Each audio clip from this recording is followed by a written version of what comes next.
with you and just really getting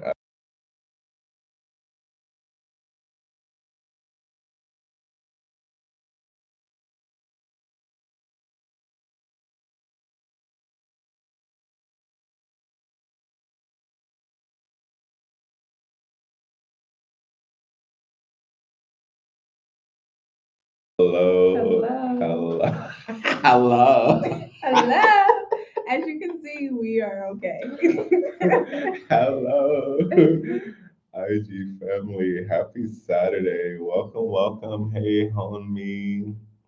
Hey, Bree. Happy Saturday. Welcome, welcome, y'all, to In the Conversation. Hello, Annie. Hello, Helen. Hey, Welcome, Helen. welcome. Happy Saturday, y'all. Well, I'm about to say hey, Sister Angela. Hey. How you Because doing? I'm saying your I name. know. I know. I'm just saying hello to everyone who come on in. Mm. Welcome, welcome, y'all. Hello, Mary Marie. Myra Jordan. Welcome, welcome, y'all, to Healing Conversations. This is our first conversation of Yeah. 2025. Wow. Yes, What a of way. 2025. This is our first healing conversation. And I feel like Yeah. it's going to be a beautiful conversation. There's a lot that we have to speak on, Mm. just in what's happening in our lives and just in general. And excited to have you all in this space. This is our space where we talk all things expansion and growth. And I truly believe, hey, Sister Angie, that as we heal individually, we send that ripple out and it affects the collective. Yes, absolutely. Letting some more folks know we're up in here. And yeah, happy 2025, y'all. Hey, Wow. Leah. Hey, Leah. I'm just really grateful for this space. Um, there's been quite a flux of experience these past couple days in Los Angeles, and just knowing that I was gonna be here and knowing that because there were some things that happened this week that I just knew were gonna happen, and then just got completely um, dismantled. But I knew I was gonna be here for this conversation. I know it's gonna be enriching and uplifting and satisfying. So that has just really fed me this week to know that I get to be here, knowing that I am well, that I am safe, that all my needs are met, that Brother Emel is well, and all his needs are met, and that we're going to come together to hold this space for you all. Many of you are outside of Los Angeles, so you might be seeing some crazy things on the news or on social media. And so I just want to make sure that you are aware that we're good and we're going to be kind of touching on some of the current circumstances here, as well as bringing it into a enlightened conversation space. So we are not negating anybody's loss or experience. We are not trying to spiritually bypass any challenges that people are having.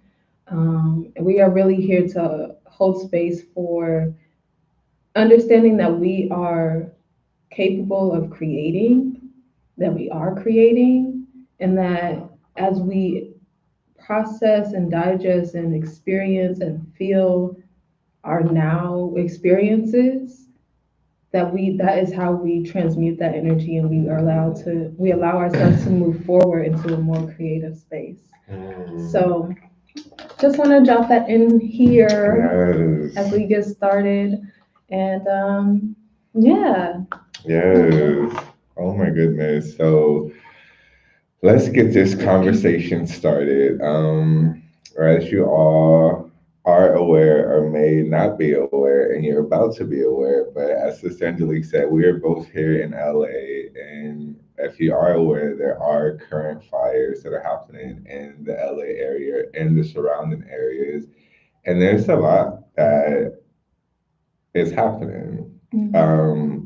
And I want to say for me, my own unique experience of the shared experience it's different when you're seeing something on the phone. It's different when you are tuning in and you're seeing something from a distance. But when you have an up close experience to something, Mm. it activates a lot of feelings and emotions, and old wounds Mm. that you didn't even know needed attention.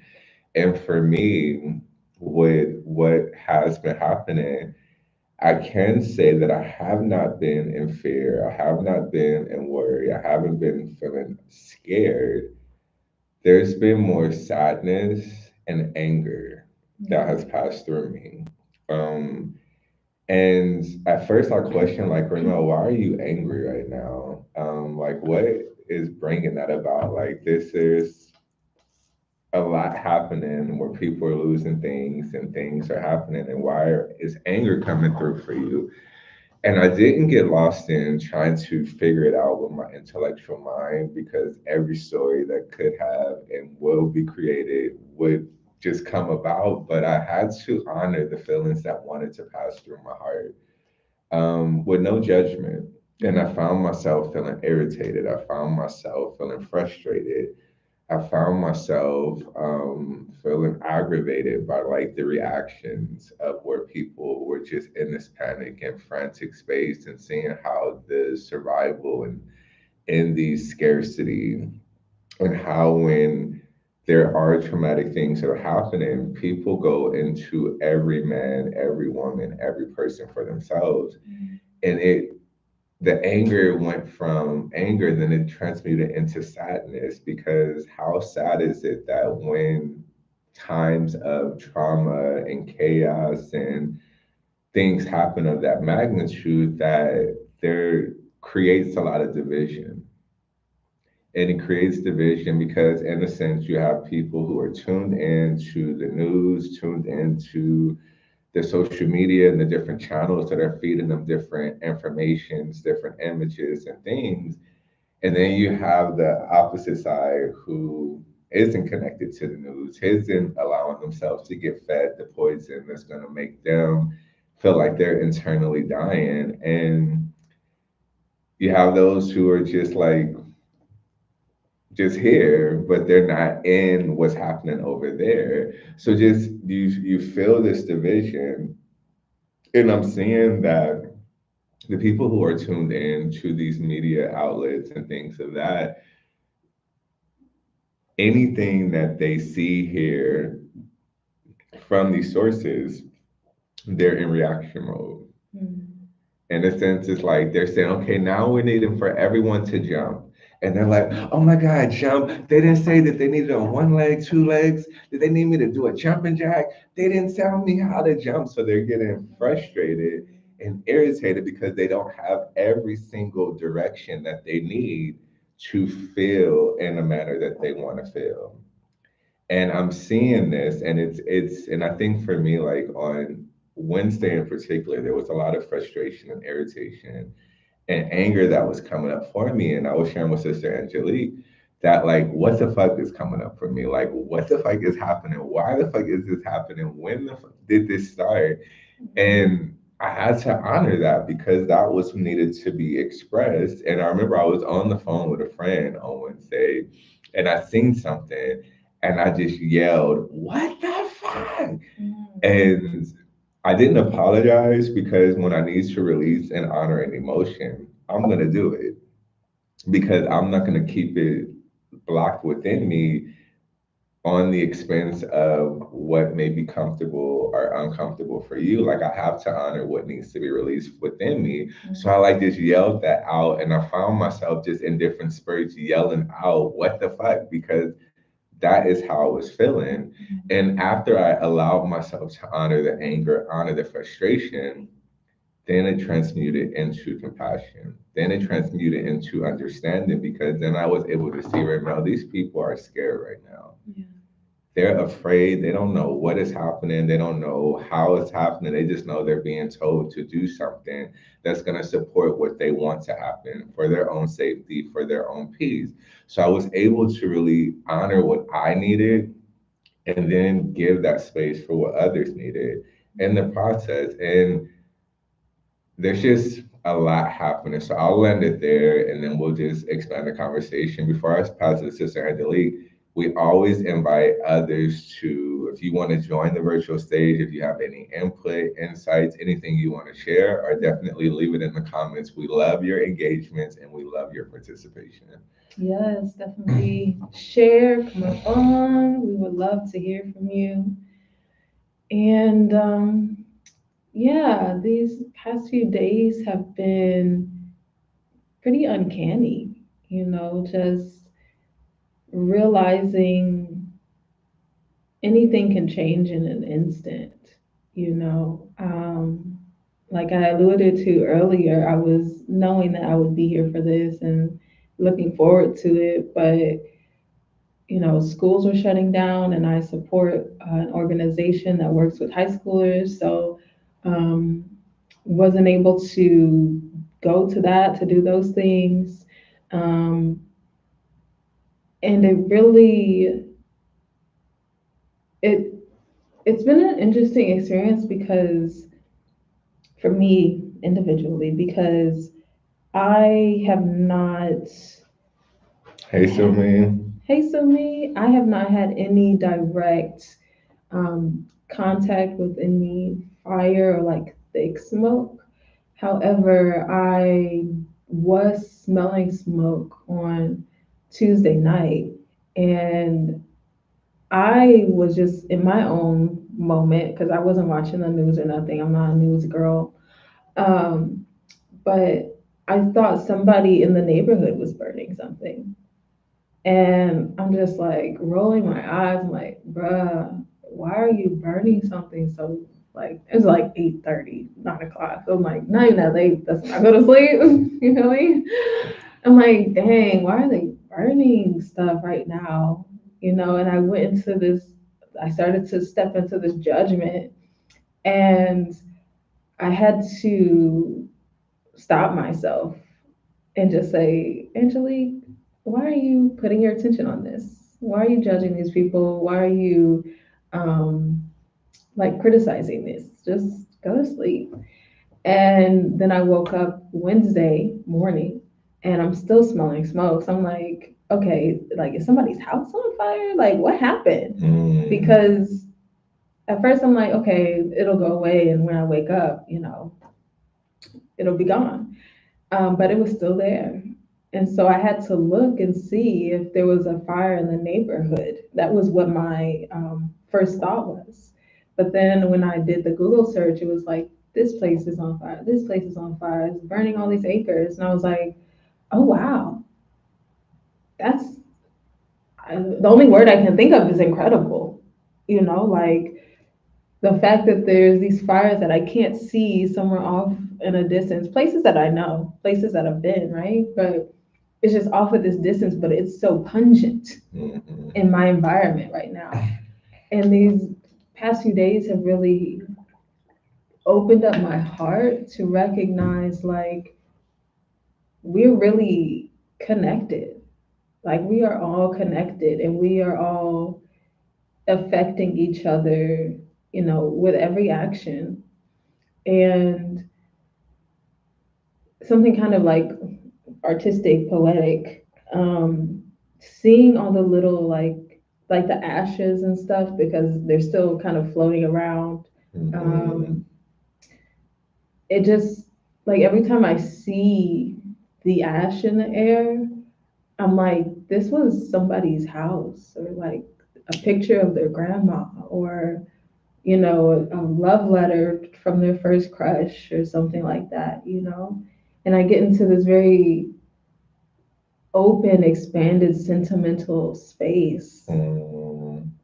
Like these are somebody's baby's clothes, like all of these different treasures and all this preciousness of our human experience um, can just physically, materially uh, turn into ash. Mm. Like it just reminded me like everything that is visible can turn into invisible, Mhm. right? And just recognizing like I'm not directly impacted by this, but some of the students for the schools that we work in are impacted, so that impacts me. Mm-hmm. I'm not directly impacted. My house didn't burn down, but there are individuals who I associate with on a regular basis who've had their childhood homes in Pasadena, who went to school in the Palisades. The person who founded the Spirit Awakening where I work, one of the first places that she did her one woman show called Spirit Awakening, which was like about her, understanding, coming to her spirit awakening and her creative expression, which was like the foundation for the whole organization, was in the Palisades, and it's gone. That physical place is gone. But what I've been tapping into is how beautiful it is that we are still able to keep the memory of it, keep the emotion of it, keep the energy of it. Um, because that's something that can't be taken away from us. As long as this experience of consciousness is here, that memory will last as long as you do. And it's also opened my eyes to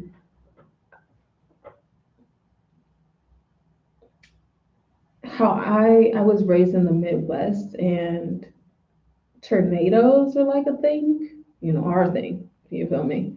Um, and that amount of devastation happens so quickly. It happens so quickly, and you're like, wow, it's just like fast wind. You feel me? But it can tear through whole neighborhoods and houses and things of that nature. So seeing how the same kind of situation has happened in Southern California, but with a different element, it just reminds me like nature, the power of nature. Like at at any point, the planet can do something, a natural element can take on a certain like gravitas, and humanity, society can just be completely turned around because of a spark, because of air, because of water. Last year they had all of those floods over in North Carolina, South Carolina, that whole kind of southeast region. And they also are still navigating that destruction of their homes and their properties, and so it's been a very like expanding experience, um, and just opening up a lot because these are things we don't normally think about. We go through our days like, oh, I gotta talk to this person, I gotta send this email, I gotta go to this doctor's appointment, I gotta go kiss my boo.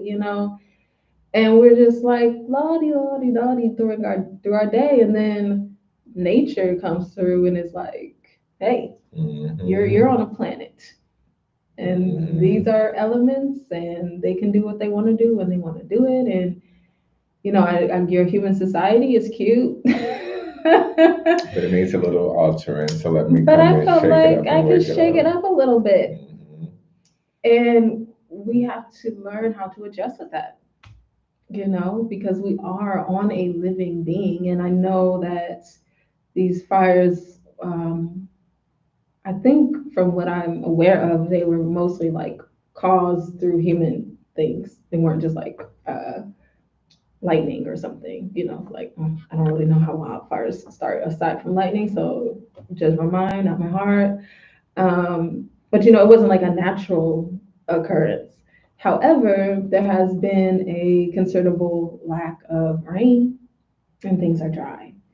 And so there's just been this rush of flame, and nature, that's what happens in nature. If a dry thing meets fire, it's gonna burn. That is the fuel that fire needs to exist, right? And so just collecting all of these things that have been roaming around in my beingness these past couple days, and standing in my awareness that yes, I'm not directly impacted, and at the same time I'm like indirectly impacted.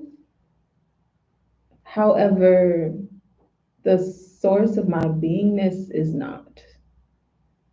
Like, I still know that as long as I am in my vessel, as long as I'm here, there is the opportunity for creation. There is love, there's peace, there is an opportunity to be grounded and not caught up in the fear of it all, right? So, yeah, it's been an interesting couple of days. I feel like I went on a little bit of a ramble. But yeah, I just kind of wanted to pour out what's been in my mind.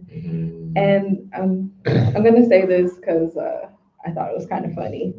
But a lady that stays in the building that I live in, we were sitting at a table and kind of talking about the situation about, the environment and, global warming and all that stuff. And it got to a point where we are like, if all of humanity just got like wiped off the planet, would Mother Nature just be like, now we gotta start all over again from like the single celled organism and just like start from scratch? Or like, how would that happen? And I just thought it was so interesting because nature will continue. Somebody, Helen said, Mother Nature is pissed. I mean, I personally feel like she's unbothered. She doesn't have a personality. She just has a flow and a way of operation. And it's like, are you gonna flow with it? Are you gonna operate with it, or you're not? And if you're not, you might get wiped out. And I'll just start from scratch. Like, it just brings that, like, situations like this or hurricanes or tornadoes and things, like, it just really reminds me that humanity is a creation and that we have consciousness, that when we tap into our consciousness, we recognize that we are the creator. But if we're just slinging our meat suits around and going into our different little boxes and mechanics, we're not tapping into that creative power. We're just a part of what's come, and we will be ashes, ashes, dust to dust. So, yeah, I'll pass that over because No, I love that. And there's so much that is wanting to come through, but what really wants to come through in this moment is even like the idea of Mother Nature being pissed is, in a sense, like a projection of a perception. That even like beyond just that, like a lot of people are projecting their perceptions of what they feel is or isn't, what should and shouldn't be. And that's what creates a division. Because there's a lot of people who, like, we experience this with the pandemic, we experience this with other things where people feel like, well, this is what I'm doing, and this is what you should do to be safe, what you should do to be a good Samaritan, what you should do to have this experience in whatever way, versus everyone is having, we're sharing this experience. Even beyond the fires here in LA, we're sharing this human experience. We're sharing this experience, but we're having our own unique experience of it. And when we come to the understanding and the awareness that is our own unique experience, no one will ever see it, experience it, and live it in the way that you. And we get lost when we get into the panic and the reactiveness of things that we project out what we feel. And when you really think about it and get the ego out of it, it's coming from a loving place. Like, even if someone is trying to tell you what to do or how to do it or what not to do or why not to do it, the foundation of it is it's coming from a caring, loving place. A lot of times it's just aggressive or it's indirectly like trying to control what you do and how you do it. It's still coming from that place, but a lot of times we don't know how to express, like, hey, I'm feeling a little worried. I just want you to be well. I want you to do what's best for you. But these are, and we don't even know how to deliver it at times to allow love to be expressed, to allow the understanding to be there. Because for me personally, if someone is telling me what to do, And it could be so many reasons, but that's where the rebelliousness comes out of me. And I don't like to be told what to do by anyone or anything. Like, don't tell me what to do. Make suggestions. Invite me. Invite me to do something, but don't tell me what to do because it creates that I don't want to do it just because you're telling me.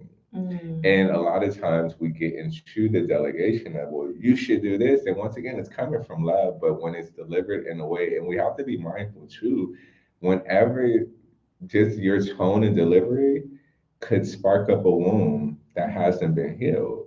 So though it may be coming from love, it comes from a place of understanding and kindness and compassion.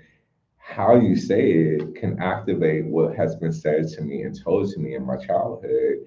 And now I'm having a reactive just response because that younger part of me is like, oh, wait, I'm either being reprimanded, I am not feeling safe, I am not feeling confident. And it closes off and it doesn't open itself up to what you're trying to give it. So it doesn't receive it, it rejects it.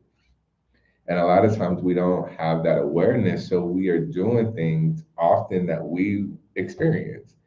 So if you've seen your parents or your caretakers or whoever was in your household growing up being directive in an aggressive way of telling people what to do, right and wrong people, as a child, your mind said, okay, so this is how I operate when these things happen. So unconsciously, you just mirror and mimic what you experience. And then that's where we don't have that silver lining in a sense because we don't know how to express ourselves. We're back. We don't know how to communicate at times because a lot of times, once you're being in an aggressive, directive way, now a lot of people ears start to close. So now you're talking to deaf ears because their trauma response is activated. So they can't even hear you because they are feeling whatever they're feeling or having whatever reaction that they're having based on what how you're delivering it and what they're receiving from it. So I wanted to speak into that and also just speak into because what we're experiencing in particular with here in LA, it's very traumatizing. We got to call it what it is. This isn't just something like, oh, it was a little shakeup. No, this is a big event that we're experiencing right now.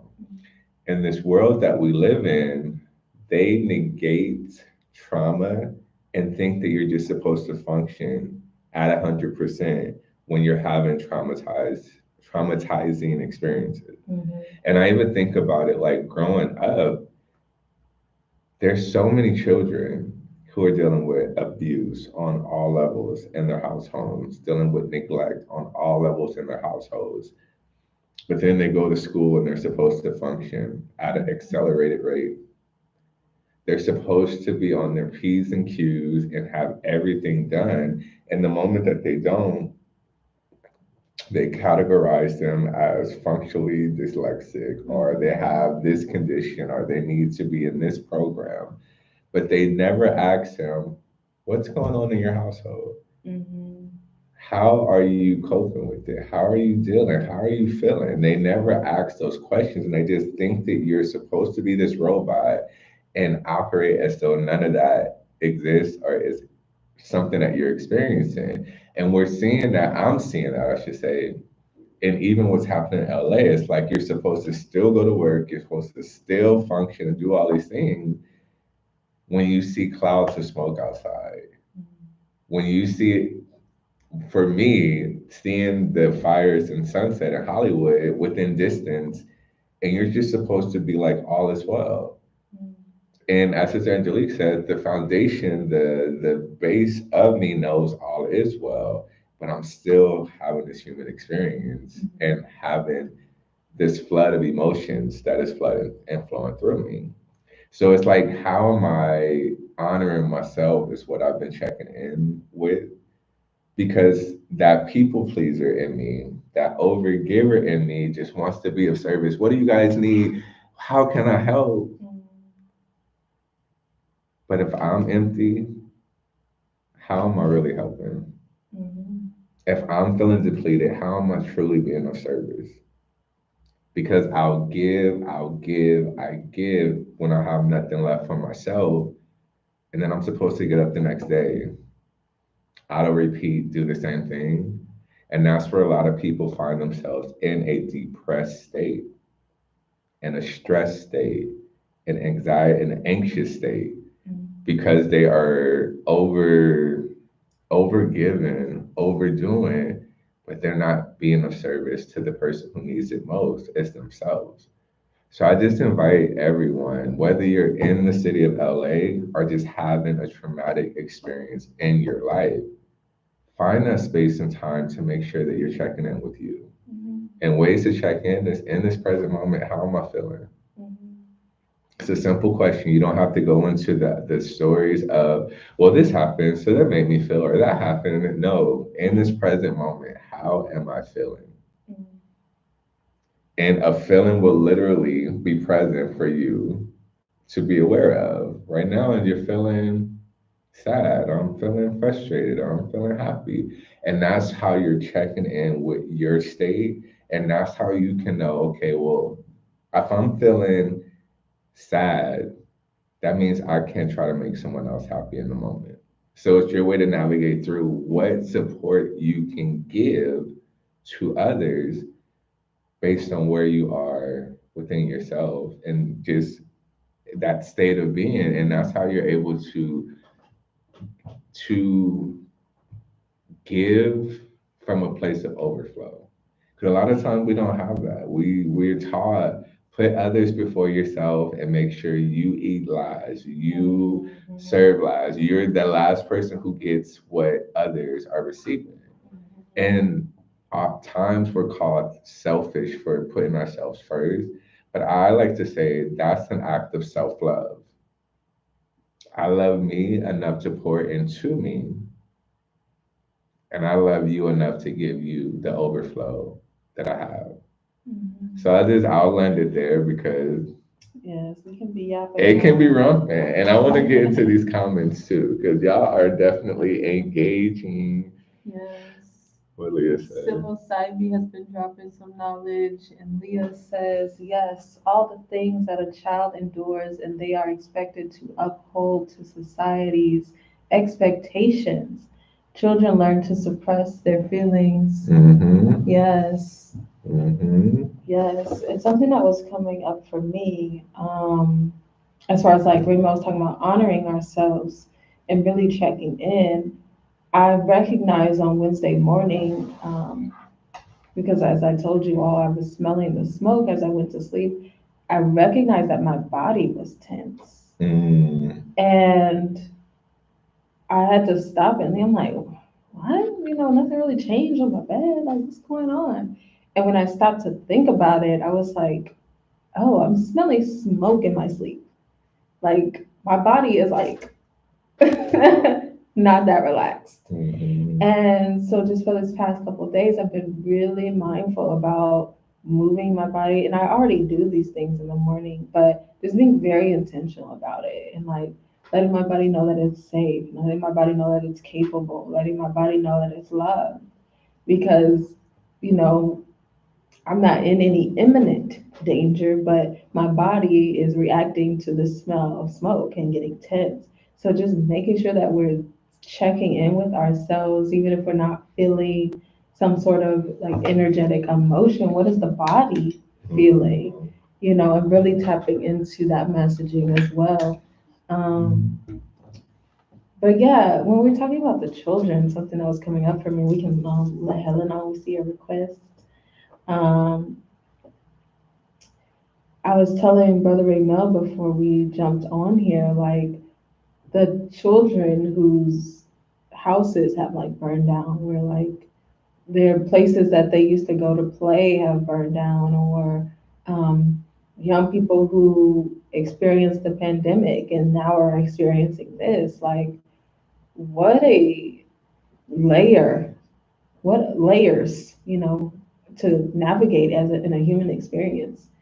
I remember being a child when 9/11 happened and seeing it on TV, but being a child in Illinois when 9/11 happened, I was just kind of like, okay, something important happened. Clearly, like these buildings got destroyed, right? And then, I was in like grade school. You feel me? It's like in fourth grade or something. And I'm just like, okay, this thing happened, but my school is still here. My school isn't shut down. Like, I still gotta go to, basketball practice. I still gotta wash my laundry and do my dishes. Like my day to day still was okay. So I was like, okay, big experience. And as they started to memorialize it and stuff like that, I started to be like, oh, okay. Um, and then I was an adult when the pandemic stuff started. And then like those recession things that happened in like 2008, I'm like too young to really Love you, have Helen. that. Oh, okay. We love you, Helen. Next time, absolutely. Um, but like I was too young to really be impacted by that and have that kind of trauma. So I feel like throughout my life, I haven't had any direct like social tragedy trauma. Mm. But when I think about these children who are in these areas who have gone through the shut down and then they gone through this and then all of the like shooting stuffs, and it's just like, wow, I'm so grateful that I have chosen the path that I've chosen in life to be a safe space, Mm. to do my inner work, and realize that these tools of meditation and prayer and journaling and community and expressing myself through art and word really do support with processing challenging experiences so that I can be that like placeholder, like that bank where they can park their ship and be like, okay, I can get off of this kind of crazy world mindset for a little while and like really uncover and unpack what I was feeling during this time. Mm. Because, like Leah said, I was just expected to keep going. I was expected to just keep performing and keep showing up for my school teams and keep showing up for my friends, keep showing up with my grades. And like all of the pressures that are put on children that are non-correlative to the actual adult experience. You feel me? I'm not going to get on that soapbox. But all of these pressures that are put on children, especially in the midst of these challenges that none of us have ever dealt with as adults or children. It's wild. It's crazy. But again, I'm just so grateful that I get to be a placeholder, a safe space, a beacon, yes, um, to let them know like whatever your challenging experience is, there is a way to reground yourself. There's a way to be anchored in peace. There's a way to honor your experience, but not have it run you over. Mm. And so I'm just grateful for that. And I'm grateful for all of the people who, like Raymel, are in this work, who, like people that I know from Agape and Spirit Awakening and all these different communities that are going on, like Leah and Sumi, like all these people who are already in these practices so that we can help and be a space for all of these young people who, maybe now not be able to access our services, but if they don't get those tools and techniques now to process, that there are people out there definitely to help. And Mm. I love that. I love that so much. I was Yeah. thinking that it's no coincidence too. The week before last was the meditation intense. Hmm. And having that experience supports me in this experience Mm.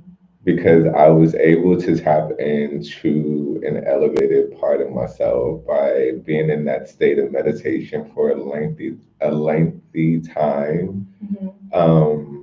And even like how we did like Reverend Michael Michael. Beckwith did Hmm. like a chakra alignment, Hmm. which really grounded you and opened you and Yeah. activated you. And then we went into meditation, then we did a visualization, then we did a dance of celebration Yeah. to just move the energy of what we were, that high frequency. And then the next week now we're into, I don't want to call it chaos, but I guess if that's the word that I have to use to articulate this experience. So it's beautiful that that inner work, it truly works such to be able to be grounded in these outer experiences. Mhm. Because that there was a time where if this would have been 7, 8 years ago, me experiencing this, I would have been amongst the panic. I would have been amongst the let me get out, let me just do something because this is what they're saying. Mhm. Versus now in 2025, I have that inner connection. I have that inner knowing. Mhm. I'm able to stand in the power of knowing that all is well, knowing that life is forever expanding and evolving, but also knowing even not to project that out.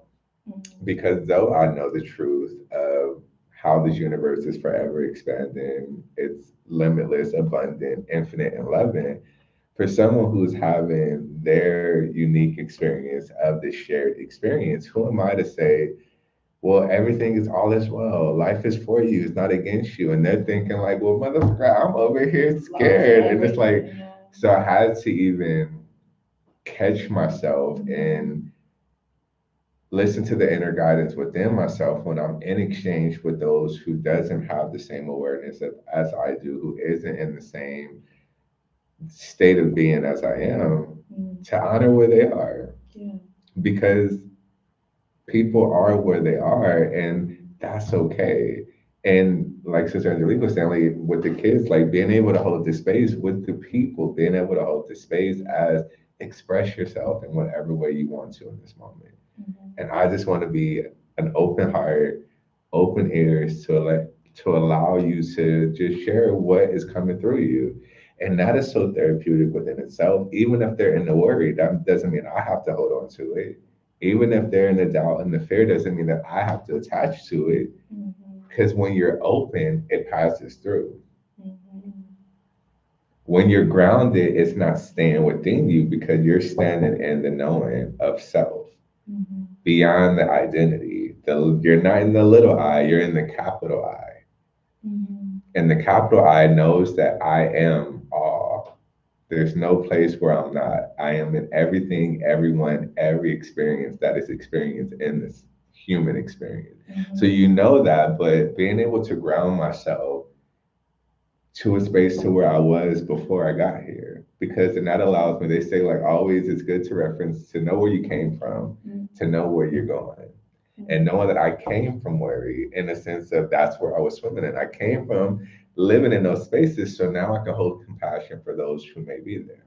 Mhm. Because people, they are where they are. It's just the best way to say it. So that's been my practice is when I'm in exchange with others, how am I listening with 2 ears? And I literally have been not saying much Mhm. because I don't want to join the party of worry, join the party of fear, join the party of complaining, but I will be that vessel to allow you just to feel safe, to just be. And I've noticed that there's like I think of it as like a lot of little kids who are just like, oh my God, like I don't know. And it's like when you even shift your lens, the lens in which you're seeing the adults and you're seeing their younger selves, that's where the true compassion can come from me. Mhm. Cause I'm like, you are just a scared little girl, scared little boy, scared little being Mhm. that just doesn't feel safe right now. And that's okay. And a lot of times we don't feel safe to express that. So we put on these masks as though like, I gotta figure it out or everything is good, knowing damn well that's not where you are or that's not how you feeling. But if I spoke how I truly feel, a lot of people are worried about judgment. Mhm. They'll judge me because I'm expressing that I'm worried right now, or I'm expressing that I'm mad right now. So they'll keep that in, not letting it out, and it just keeps building and building. So then life, where you are internally is where you are vibrationally. So what you build upon is what you continue to create and attract. So if I'm holding on to the worry, I'm holding on to the anger, I'm holding on to the fear, and it's not being expressed, it's not being released, now I have in a sense, a mountain of these things that are building within me, that are growing within me, I should say. And now I'm going to continue to attract it, wondering why am I always stuck in the worry or in the fear and the doubt? Because you haven't released it. You Mhm. haven't let it go. And to be fair, a lot of people don't feel safe to. So then that's where, how do we find that balance of not getting lost in people's complaining and pity parties and things of that, but you're able to hold space, but know when to walk away when you know it's just not, it's draining you. Because negativity is draining. It Mhm. depletes your energy. It brings you at a lower state when it's a lot coming at you. It will start to pull you down. So how do you honor? Okay, I'm holding as much space as I can, and now I gotta go give myself that space to Mhm. refuel and recharge myself. So just finding that balance of knowing how to be of service, but not be a disservice to yourself. Mhm. Mhm. What's that? How does one know they are not living authentically and are putting on a mask? It's Tanvir, Tanvir. that's brother Tanvir. I would say my answer to that, brother Tanvir, is whenever you're living in that space of your authentic self, you don't need to perform. For me, I should say, I Mhm. don't feel like I need to perform. I don't feel like I need to portray to be or do anything outside of just who I am. And I think like I've been working hard to be the embodiment of my true authentic self. And that's like even detaching from the boxes of labels, the boxes of yeah, labels, because labels comes in infinite ways. There's so many labels that we get lost in. And for me, once I started to cut the cord from those, and I just start to stand in the truth of I don't have to prove anything to anyone. Mhm. I don't have to show anything to anyone. I just have to be who I am. And anyone who is in alignment with that will come my way. And who is not in alignment with that can walk away. And even like I had an experience at the gas station, I want to say early this week or this past weekend, and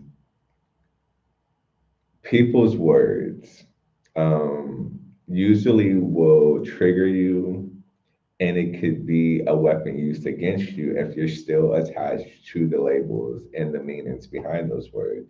And I was pumping gas, and this guy, homeless guy, came, and he was in conversation, but I can tell like he was having his own experience. Let me not, I don't know what he was experiencing, but he was having his own experience.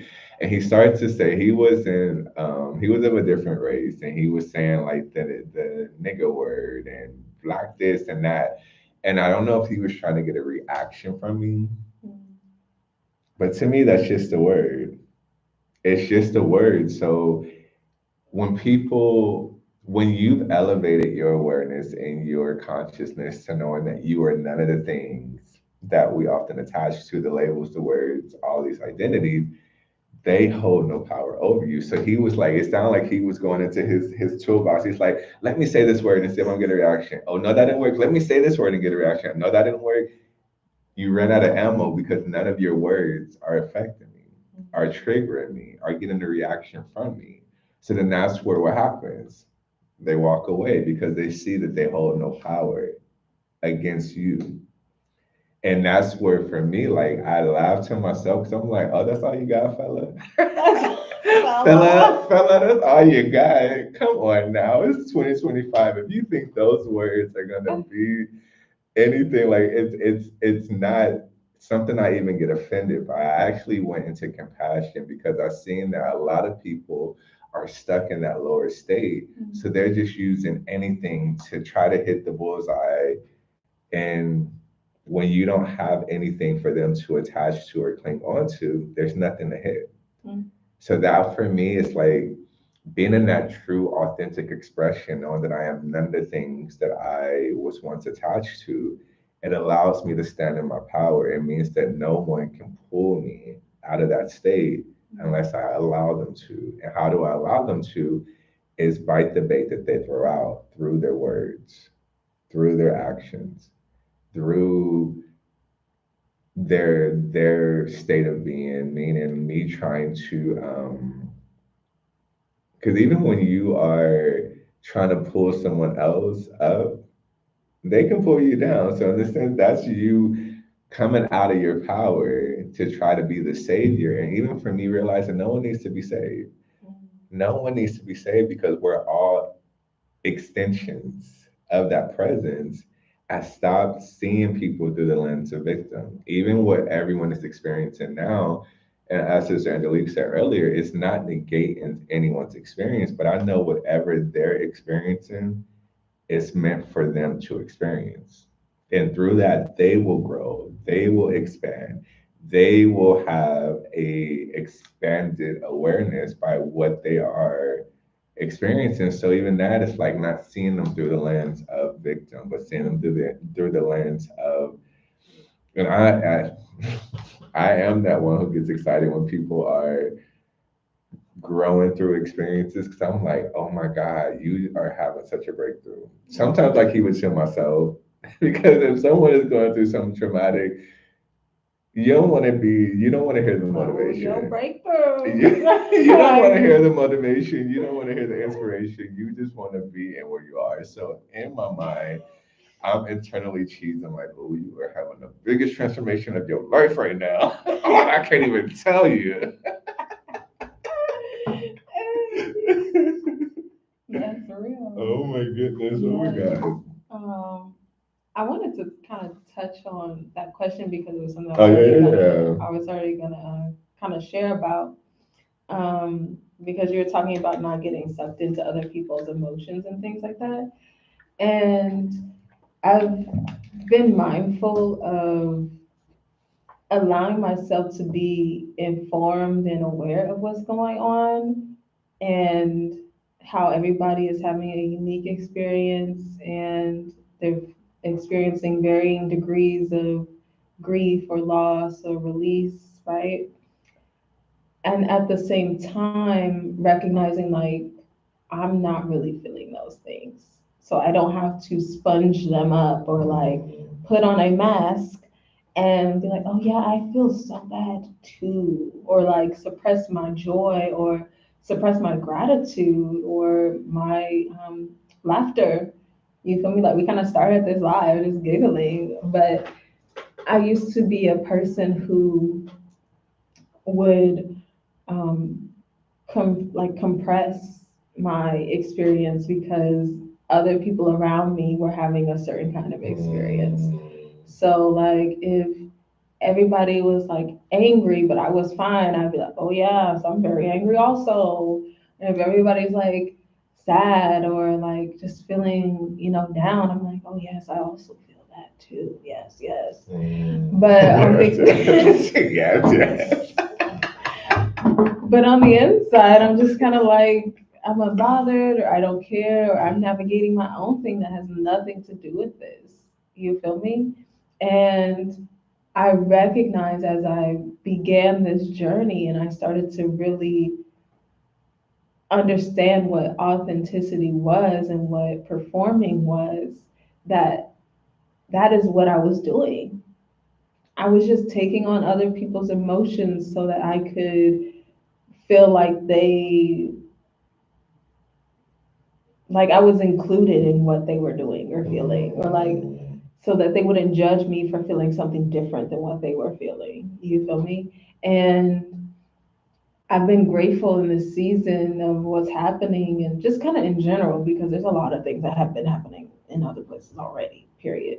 Just grateful for where I am now because I don't have to get sucked into the dread or into the horror, or into the chaos, or into the confusion just because that's what's in the atmosphere.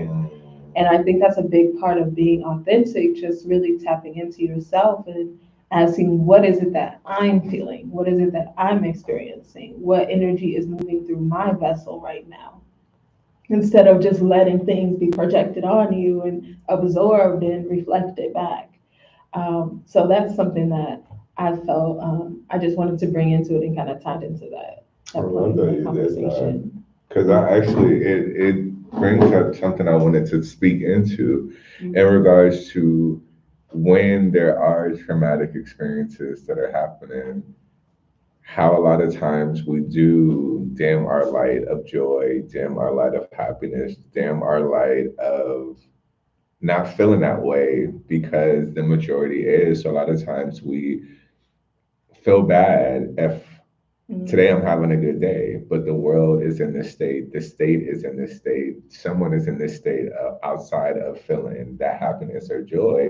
So I love that you brought that in because a lot of times there is that guilt that we don't talk about. There is that judgment of, well, should I be feeling happy? Should I still? I know people who are had previous plans to travel and they're gonna travel, but there's like, but I feel bad that I'm leaving. And it's like, but if you stay, what you gonna do? Right. The same thing you're doing now. So it's like you might as well stay committed to what you already have planned Mhm. and have the best time of your life. And Right. a lot of times we're afraid to admit that just because you said I'm actually happy. Sad. Right. Just because you're feeling mad, I'm actually feeling joyful. And Mhm. because there becomes that conflict of people expect you to be where they are Mhm. and they don't embrace if you are in a different place. So then Mhm. that's where that conflict starts to come. Y'all, whenever there's a poor signal, it says poor connection, and we know it's gonna reboot. So we'll be. I just did like a, and then it comes like on insane. Um, but there's a lot of times we don't talk about that. Like we don't talk about like how there is that guilt you feel, there is that judgment and that shame you feel of not joining those parties, of those who are not in that space where you may be, and Mhm. how in a sense you're hiding it. Mhm. You're hiding your happiness, you're hiding your joy, you're hiding your peace because others are They sure not are. quite there. And the more we talk about it, the more we start to move through it and we don't feel stuck and feeling like we have to feel Mhm. ashamed because the world is in this state. Because it's when I think of it too, it's kind of like that saying being of the world but not in the world. Mhm. And just because the world is in shambles and chaos doesn't mean that I have to be in that place. Mhm. So if I'm being of this world, that means I know that this is happening.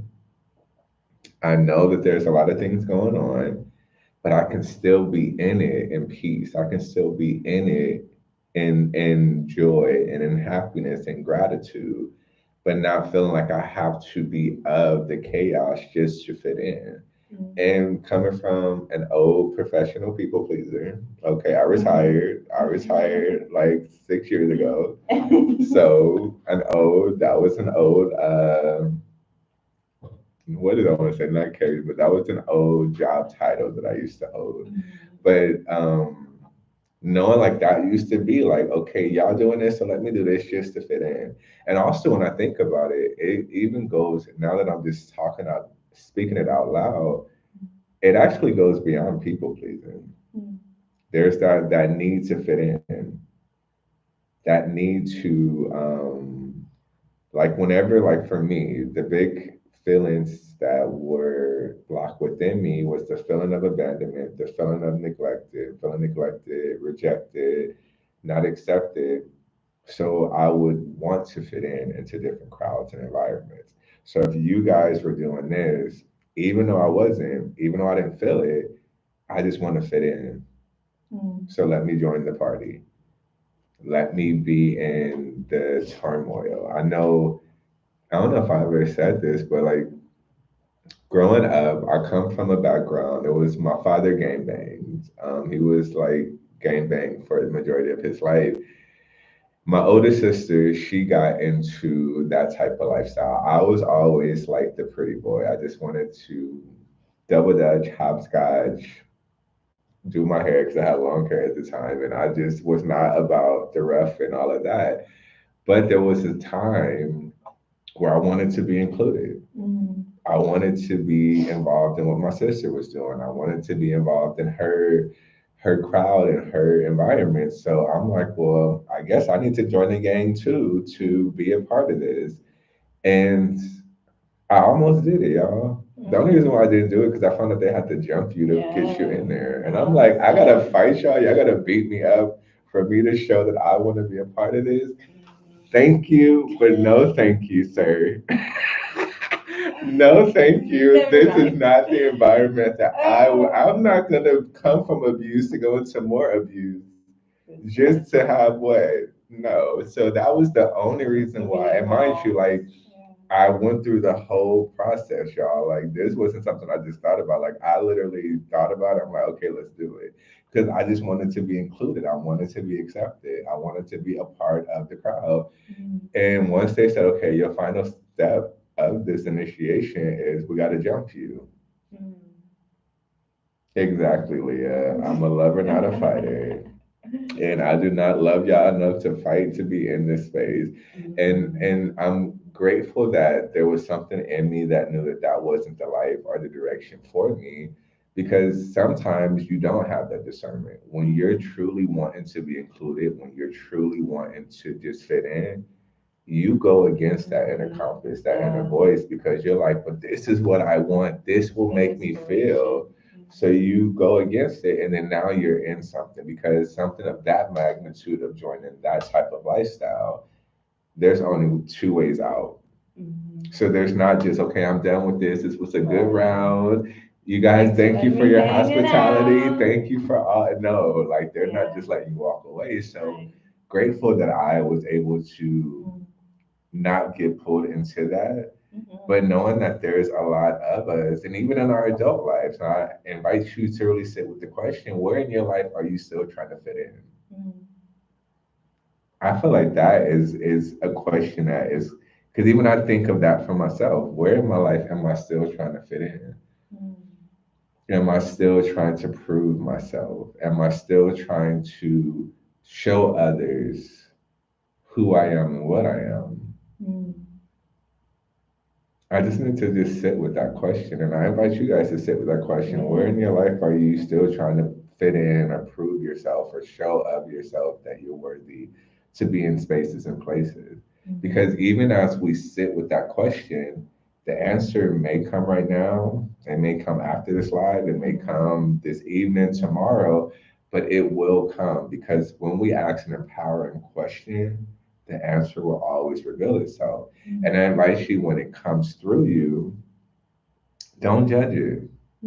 Don't spend too much time trying to Inspector Gadget it. And if you don't know what Inspector Gadget is, it's an old cartoon where this detective has to try to figure out everything to solve a case. He's a robot guy. Yeah. Detective, yes. But it's like, but don't like try to go into too much in the logistics analytics of it, but just really let it pass through you. And once you get that answer, in that moment of awareness, we have the power to choose. And okay, do I choose to still try to prove myself, try to show others of myself, try to dishonor myself? Because that is an act of dishonoring when I'm trying to do things that are not in alignment with what brings me happiness and joy. And yeah, just sit with that. I'm gonna leave y'all with that because I feel like now I'm going into teaching mode. It's like master class, okay? What came up for me was the Carlia. Carlia, yes, absolutely. Man, funny movie. Um, but what's coming up for me while Raymel was sharing is how grateful I am for the communities that I'm in now. Because just kind of tapping back into the earlier part of the conversation when he was talking about not expressing like your joy or and everything because you want to fit in, right? And I'm grateful that I can go into spaces where I'm not trying to force somebody to think like, oh, things are well and everything is working for your good and, creation from the destruction, right? Like I have spaces where I can go where we're all kind of holding that high watch and that intention.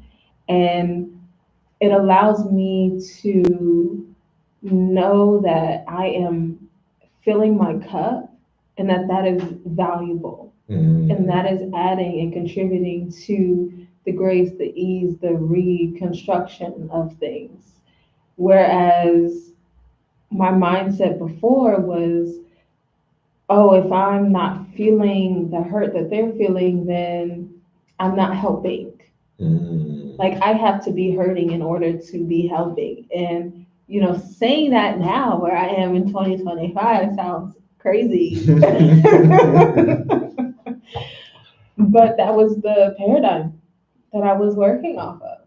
If I'm not sad, then I'm not helping in this situation where this person is sad. If I'm not angry, then I'm not helping in this situation where people are angry. Like if I'm not sharing in this collective mindset of these lower frequencies, then I'm not helping. Then I'm not contributing. Then I, can't please the people that I want to please. But as I've said through this work, I've recognized that my high vibration of joy, of gratitude, of peace, of certainty is what lifts the whole entire atmosphere, is what allows me to be a stronghold for other people who are navigating their whatever other emotions that they're navigating and not sink with them. Because if they're sinking and I start sinking, then we just sunk. But if they're sinking and I'm floating, I'm rising, I don't have to just directly tell them, like, you can rise above this and this will, it's all get better. It's all God's plan. Like, I don't have to say anything. I don't even have to say a single word. But if I'm listening with love and intention and holding my peace, letting them be where they are, the situation is automatically being elevated. And I'm really grateful for the spaces that allow me to be in that authentic love, in that authentic joy, and not try to pressure me into feeling some sort of grief or sadness or things. You feel me? So yeah, I just really wanted to tap on that because man, it's so, let me put it this way. It is a deeply learned human conditioning to just go along with the common emotions, to just ride the wave of whatever feeling or energy is moving through a room, through a state, through a country, whatever the news or the media is telling. It's such a deeply rooted human conditioning. And when we allow ourselves to pause, pause and recognize that we are an individual life and we have the authority within ourselves to generate whatever emotion or energy we desire, it allows us to, oh, whatever this is in the atmosphere, I don't have to pick this up. If it's not already what's in me, what's coming up naturally, I don't have to pick this up. I can honor myself. I can protect my peace. I like to say honor my peace. You feel me? But whatever all of this other stuff is, I don't have to absorb that. I can be compassionate. I can be understanding. I can have a desire for other people to, you know, see that their breakthrough is happening, right? But I don't have to dive into whatever they are experiencing if that's not what I'm experiencing. And that just, I feel like I kind of keep reiterating this in certain ways, but it's, healing conversations. Clearly, this is something that I'm processing right now. Because that really was just a place that I was in. I was never really into the street life stuff because I was like, one, I'm not about to kill nobody for no reason. And two, I'm not about to let you jump me. Three, I'm not going to jail for you. Like all of these different, and I'm not laughing at anybody's experience because, as we kind of mentioned, when you are in certain circumstances where you're not getting the attention that you want or that you desire, affection, the desperation moves you to make certain decisions, making like permanent decisions off of temporary situations, right? Type of deal. So I'm not negating that experience. I'm just saying for myself, when I really like looked at it and broke it down, I was like, this is not it. This is not the life that I want to live.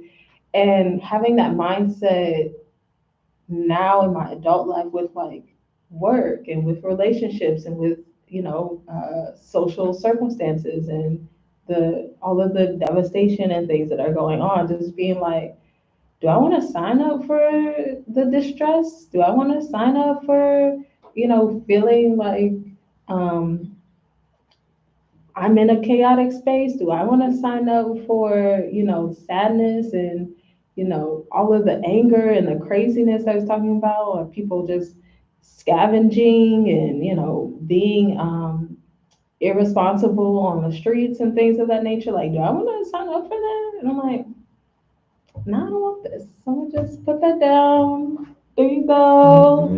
And just know and trust that I am not isolating myself in doing that. Just hit me right now. That just hit me right now. Because there was a season where I felt like if I did it, and again, I just healing conversations, keep reiterating it. Like I was so deeply in that space of not wanting to be isolated and not wanting to be like pushed to the side because something small like not feeling an emotion that other people were feeling. But what I've come to realize is that's not a small thing. Like allowing external circumstances to push and mold and erupts your emotions, like allowing yourself to be that easily triggerable and reactionary, that's major. That's major because our energy and our thoughts and our emotions are like the foundational material for the creation of our lives. And so if I am allowing myself to be swayed by all of these emotions, again, just feel like I'm beating this horse, you guys, but it's really coming through for me. Not allowing myself to be in that sway has allowed me to stand in and be in so much power and be in power in a way where I now have this energetic, magnetic attraction of other people who are willing to stand in their power. And we get to hold space for each other. And we get to encourage each other and to let each other know, like, you're not crazy, you're not disassociated, you're not being disrespectful. Like, you are aware of your experience and you are aware of the power of your emotions and your thoughts, and you're being responsible with yourself. And it's just, it's a, mm. Let that marinate. Yes. Because I just and it's the riffle because Sister Angie says that she needed that tonight. Yes. So like that's just the beauty of that oneness because your unique share of what you were processing rippled and that was like that interconnectedness of support. Congratulations on signing up the clients. Psychos. CB. Psilocybin. Psilocybin. But I love that, and that's just powerful as we express and we're having that digestion of like, wait, this dot connects to this dot, ding, ding, ding, ding, ding. And then it's like this activation that happens within you. Mhm. I just love that's the beauty of this space. But what came through that I wanted to like just kind of paint the picture through image of when, like how Sister Angelique is saying, like when people are in their field and you not getting pulled into it and standing in the foundation of where you are and how you feel. And so I think of it as like, say if we all stay in a big cul-de-sac, right? Like we stay in a big cul-de-sac and there's a bunch of homes. And every home, in a sense, looks the same. It's the same model, the same make, but it has its own unique thing that makes your home, and my home. It may have a little color, it may have a little glitter, it may have a Flower little pots. flower, or something, but it has its own unique twist of the same design. Mhm. Now, if you're in a cul-de-sac, my home is my home, which means how I want to decorate it, how I want it to be as far as like my kitchen and my living room and my bathroom, all the things. Like My it's linens. my own unique design of how I want to decorate it. Mhm. Now, I can go to Sister Angelique's home and visit, Mhm. and how she has her home set up is her choice. Mhm. That's her power. But I can't go into her home and say, "Girl, why your kitchen look like this? Why do you got the same towels on Why that? why you got the same, or why does your bathroom, girl, you need to rearrange." And that's for a lot of us, we have a tendency to go into someone else's home and feel like we need to tell them what to do in their home, how to do it, what they should do, how to do it. And we are, in a sense, overstepping our Intruders. we're being an intruder, like we're intruding into their space. But also, say if they have a lot going on in their home, meaning they got a house full of kids or a house full of people, Mhm. that's the state in which their home is. I don't have to take that back to my house. I can leave it in their home, be aware of Mhm. that's what they have going on in their home. Mhm. And then what happens?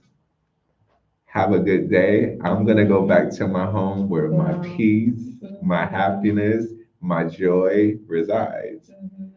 And if someone else comes over to your home,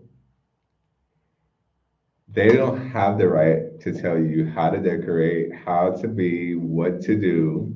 And if they come in there trying to intrude on your home, the door is right there. Don't let the door hit you where the good Lord split you. Please. And but I say this in the reference of homes, Mhm. but that is AKA our lives. Mhm. So many people feel like they know what's right for someone else's life. So many people feel like they have to take on what others are experiencing in life. Mhm. You ain't gotta bring the mess in somebody else's house to your house. You don't have to bring it to your home. And when I speak of Like home in gathering up the all the toys and the dishes and the no, laundry. Like, oh, let me just bring all of this stuff over here to my house. but that's where, and when we go back into even the people pleasing, Mhm. the mask wearing, Mhm. a lot of people are saying, "Oh, you can't clean that. Oh, you can't do that." Well, let me take that for you. Mhm. Let me get that for you. I'm gonna take it to my house. I'm gonna take care of it so you don't have to worry about it. Mhm. And then I'm gonna bring it back to you.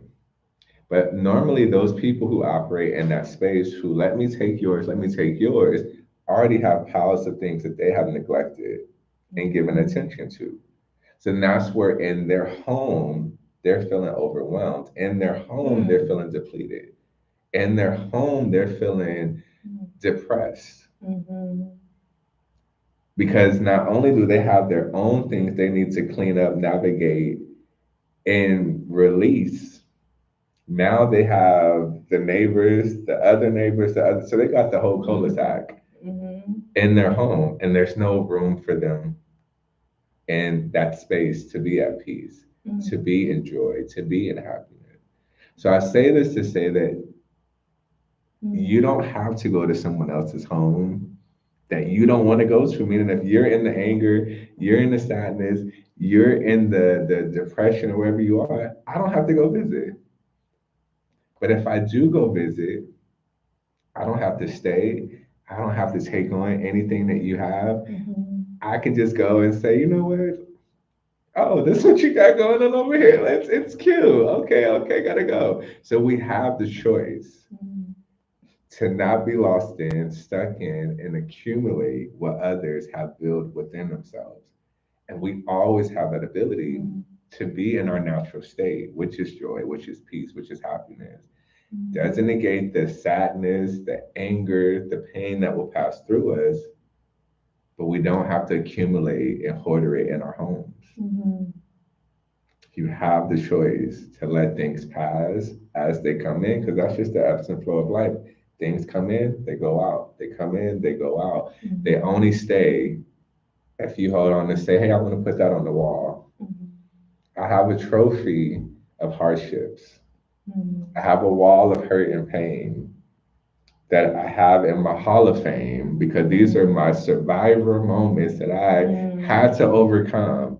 And I want you to know all that I've been through and all that I experienced. Mhm. We don't have to have that on the wall. We can have the moment, experience, you know what, recyclable goods. It's time to let it out and put it out back into so it doesn't have to stay in. So I wanted to just Mhm. bring that visual Mhm. to like kind of help The it visual. process Mhm. because now you realize when you find yourself in somebody else's business that ain't got nothing to do with you, get your get your ass back. Go home. Go home, and that's what you can tell Go home, yourself. Roger. You can tell you can tell yourself, why am I over here in your house trying to let me go home? Let me go home and mind my business. So it's a playful way. It's a playful way to be aware of when you are giving energy and focus to something that doesn't have to do with you, anything to do with you. When you find yourself holding on to things that aren't yours, knowing that you have that power in the okay, my ass gonna get your ass. But I just wanted to just leave that. Mhm. I love that. And also, kind of on the flip side of it, if you're at home and you're wrapped up in your blanket of depression or you got all your laundry, your chaos and stuff, don't go taking that over to somebody else's house uninvited. Just stepping into your neighbor's door like, here's all my stuff. Here's all my dirty laundry and my dishes and the broken plates and they're gonna be like, get the F out of here. If it's a neighbor like me, I'm looking at the peephole. So you don't even have access to get into. Did you hear the filter? Oh, I did. I'm like, we're looking bright. But I'm looking out the peephole. The thing is, my building, and I laugh and joke, but I'm so serious. Like my building, you have to have a code to get in. If I didn't invite you, you ain't getting that code. So you ain't even getting to the door, okay? And if the maintenance people or someone knocking on my door, I ain't get a text. And I literally don't answer. If you're not invited, you're not coming in. Just saying. Yeah, yeah. So just be mindful of that in your own space, right? Mhm. Are you just bringing your stuff over to another person's house? Did they actually invite you to say, I have my house prepared to hold space for you? Come on over. Let us have this time. Let me help you with your laundry. Let me help you with your dishes. Like you can bring it over here. You know, I have this love here for you. I have this space here for you. Or are you just coming over and dumping stuff at people's doorstep? You know, just something to be mindful of as we navigate this life experience together. But Even being yeah. mindful too, because it don't be just one neighbor. It's like you going around the cul-de-sac leaving things, leaving your Every imprint. neighbor, you're just like, oh, let me leave it. Let me leave it. Oh, So are you now it's here? Let scattered. me. And a quick Mm-hmm. message I want to leave because we're about to wrap up is what happens when you're doing that. You get some stuff, you get some stuff, you get some stuff. Now I'm victimized by what I gave you. Mm-hmm. Because of you, I can't. Because of you, I'm not able. Because I gave you my stuff to deal with, to fix, to clean up. And because you didn't do it, now I'm stuck. Now I can't evolve. Now I can't expand. So I just wanted, because that came through, it's like, even when we're leaving stuff, a lot of times we're doing it in such a disempowered space that we delegate the blame, we delegate the responsibilities of you got to do this in order for me to be. Listen, that's a whole nother hour That's a whole, we can talk, conversation. that'll be another next week, but I had to end it with that, and I Yes. feel like that would be a good way to bring it, to pick it back up next week. Mhm. Because a lot of times we're leaving things in others' hands to decide what our life experience will be. Well, that was powerful. And I'm Mhm. just leave it Yes, there. we'll end it there. We appreciate you. Leah was y'all was hanging in here strong today. Leah, Angie, Myla, Yes. Helen was in here earlier. Who else we Angie, had? Sharon, Sumi, Sumi, you still hanging out. Magic. Yes. Yes. Yes, we appreciate y'all. We appreciate Tanvir, brother came Tanvir. in. Mm-hmm. Yes, we Yeah, we appreciate appreciate y'all. y'all. Like 2025, y'all. We see we coming with the heat. We coming with the fire. Literally, Listen, literally, we I will coming. try not to make fire jokes or suggestions, but it's just it's in the air.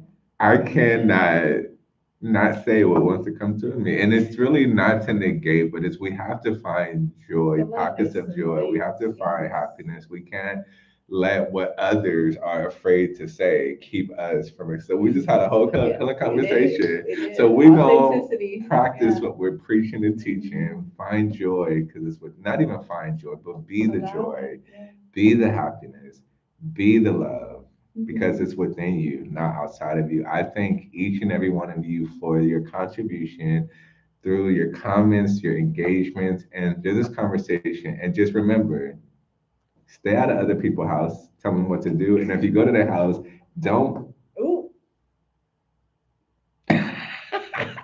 don't leave any of your dirty laundry, dirty dishes at their house, because that's your responsibility to clean up.